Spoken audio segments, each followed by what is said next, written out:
आज के जो युवा वर्ग हैं जिनके लिए पैकेज की बात है कि वो आज कोई इंजीनियर बन रहे हैं, कोई डॉक्टर बन रहे हैं, इसलिए नहीं बन रहे हैं क्योंकि उनको ज्ञान प्राप्त करना है, इसलिए बन रहे हैं क्योंकि उनको वो पैकेज मिले। लेकिन उन्होंने संदेश दिया है कि ये पैकेज बहुत दिनों तक नहीं रहेगा, ये नष्ट होगा, और जब नष्ट होगा तो फिर दुख होगा, जब दुख होगा तो फिर दूसरे से संबंध बिगड़ेगा।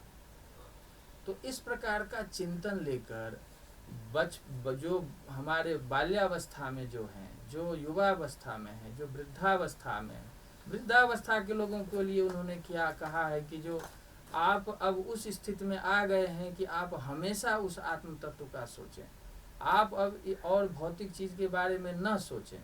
क्यों? क्योंकि सारी इंद्रियां आपकी अब शिथिल होने लगी है। तो आप उस अमरता की ओर बढ़ें जो अमरता आत्मा की व्याप्तता में है। तो इस प्रकार स्त्री हो, पुरुष हो, निर्धन हो, धनवान हो, बाल हो, बालक हो, युवा हो, वृद्ध हो, और किसी भी धर्म का हो, किसी भी जाति का हो, यदि मूल तत्व को समझ ले तो वो निश्चित रूप से सुखी होगा। और सुखी व्यक्ति ही दूसरे को सुखी रख सकता है। जो व्यक्ति स्वयं ही सुखी नहीं है वो दूसरे को कैसे सुखी रख सकता है? आज हम दुनिया में देख रहे हैं कि सबसे ज़्यादा जो जो जो आत्महत्या करने वाले, सबसे ज़्यादा जो तनावग्रस्त लोग हैं वो अधिकतर पाश्चात्य जगत में हैं। क्यों है? क्योंकि वो बिल्कुल भौतिकता में निमग्न है, और भौतिकता जो है एक निश्चित समय तक सुख देती है, उसके बाद उसमें एक तरह से तनाव उत्पन्न होता है, और जब व्यक्ति तनाव में आता है तो वह एक तरह से जीवन के अंधकार का प्रतीक है।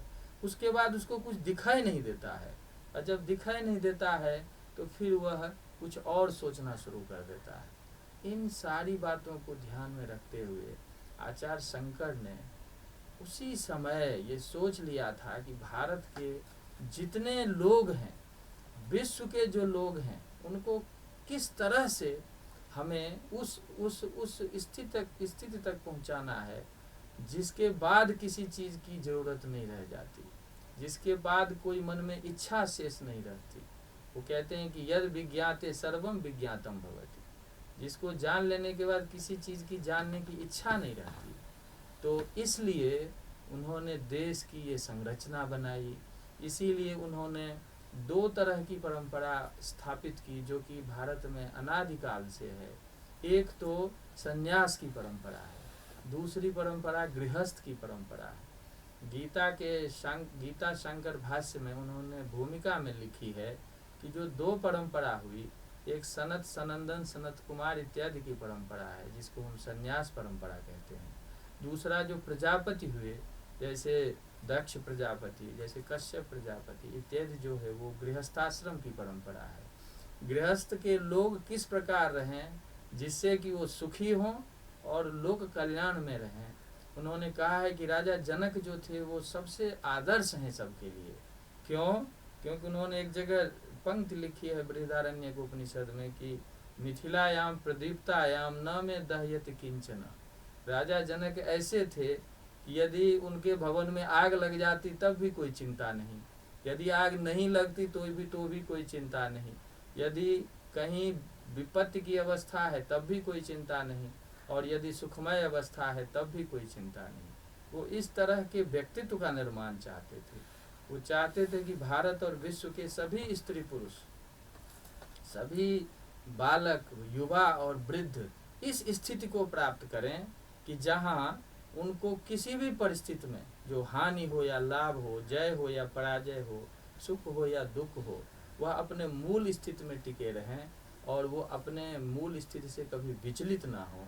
तभी वह स्वयं सुखी रह सकते हैं, तभी वह दूसरे को सुखी रख सकते हैं। और वस्तुतः में आज भी भारत में जितने लोग सुखी हैं, इसका मूल जो तत्व है वही आचार्य शंकर के द्वारा स्थापित है।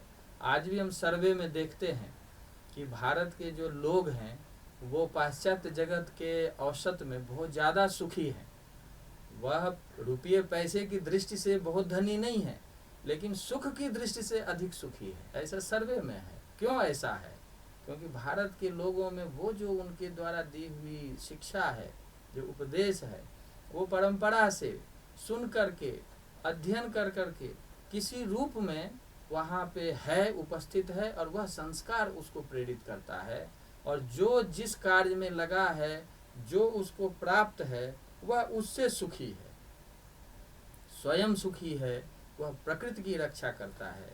जब तक हमने पाश्चात्य का अनुकरण नहीं किया, तब तक भारत की कोई नदियाँ नहीं दूषित हुई थी।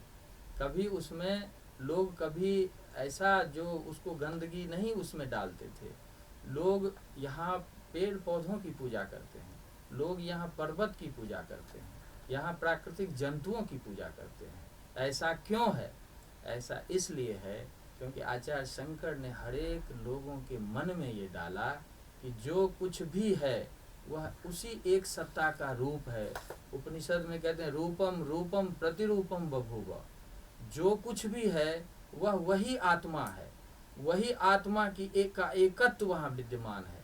इसीलिए आप जल को देखो, वह भी वही आत्म तत्व है। आप पेड़ पौधों को देखो, वही आत्म तत्व है। वह आप पर्वत को देखो, वही आत्म तत्व है। आप प्रकृति के किसी स्वरूप को देखो, वही आत्म तत्व है। आप किसी देवता को देखो, आप दुर्गा जी को देखो तो वही तत्व है, आप विष्णु को देखो तो वही तत्व है, शिव को देखो तो वही तत्व है, गणपति को देखो तो वही तत्व है। इसका मतलब जो जिस रूप की पूजा करता है, उस रूप के मूल में वही आत्म तत्व विद्यमान है। यही देवताओं की एकात्मता, यही प्राकृतिक तत्वों की एकात्मता, यही संपूर्ण मानवता की एकात्मता, और अंततः संपूर्ण विश्व की एकात्मता, संपूर्ण ब्रह्मांड की एकात्मता। उस एकात्मता को समझने और समझाने के लिए जो उन्होंने प्रयास किया, वह इस वैश्विक जो जगत है, साहित्य है, या विश्व की जो परंपरा है, उसमें अनुपम है। उनके बाद ऐसा देखने में नहीं आता कि इतनी कम उम्र में कोई व्यक्ति अध्ययन करता है, संन्यास लेता है, इतने बड़े साहित्य की रचना करता है, जिस साहित्य पर आज विश्व में शोध हो रहा है। आज दर्शन की दुनिया में शंकराचार्य अद्वितीय दार्शनिक माने जाते हैं। जहाँ वेस्टर्न फिलॉसफी की पढ़ाई होती है, वहाँ भारत के किसी एक दार्शनिक की पढ़ाई होती है और उन पर रिसर्च होता है, तो वो आदि शंकराचार्य हैं। दुनिया के लोग उनसे प्रभावित हैं, दुनिया के लोग उनका अनुसरण करते हैं। भारत में क्या कहना। उसके बाद न तो कोई ऐसा व्यक्ति हुआ कि देश को सोचे, जो अपने को ना सोचे, जो अपनी माता के लिए सारे नियमों को तोड़ दे, जो लोक कल्याण के लिए सभी चीज़ों को अलग कर दे, और जो कुरीतियाँ थी उनको समाप्त कर दे। उनका एक बहुत प्रसिद्ध उनकी पंक्ति है कि पूर्व जो मूढ़ आसीत इति आत्मना विमूढ़ेन वक्तव्यम न किंचिदस्ति इति प्रमाणम। हमसे पहले यदि किसी व्यक्ति ने कोई गलत कार्य किया है, तो उस गलत कार्य को हम आगे ढोते रहें, आगे बढ़ाएं, इसमें कोई प्रमाण नहीं है। तो इसका मतलब वो स्पष्ट रूप से बताना चाहते हैं कि हमसे पहले जिन लोगों ने कोई भी गलत काम किया, हमें उसको छोड़ देना चाहिए और उन कार्यों को आगे बढ़ाना चाहिए जो सभी के लिए कल्याणकारी है, जो लोक प्रकृति संपूर्ण विश्व के लिए जो कल्याणकारी है। तो हम देखते हैं कि वेद की उस सनातनता को जो लोक कल्याण के लिए उपयोगी है, उसको उन्होंने स्थापित किया और वह आज तक भारतवर्ष में आगे बढ़ रही है। लेकिन इसके साथ ही उन्होंने उन कुरीतियों पर भी प्रहार किया, उन चीज़ों को भी उन्होंने हटाया जो कि उस समय में समाज की एक रूपता या समरसता में बाधक सिद्ध हो रही थी। तो हमें उनके व्यक्तित्व में वो दोनों रूप दिखाई देता है कि अपनी सनातनता को स्थापित करना, उसमें आरूढ़ रहना, लेकिन समाज के द्वारा या अज्ञानियों के द्वारा समाज में जिस तरह की कुरीतियाँ बढ़ाई जाती है, जिसके आधार पर समाज में ऊंच नीच का भेद पैदा उत्पन्न होता है, जिसमें कि लोग एक दूसरे को जो उत्कृष्ट और निम्न की दृष्टि से देखते हैं और तरह तरह की समस्याएं आती हैं, तो इस तरह की चीज़ों को उन्होंने कड़ाई से विरोध किया। तो हमारे लिए ये शिक्षा की बात है कि हमें भी सनातन धर्म या वेद धर्म की जो मूल बातें हैं, जो लोक कल्याणकारी है, उसको अपनाएं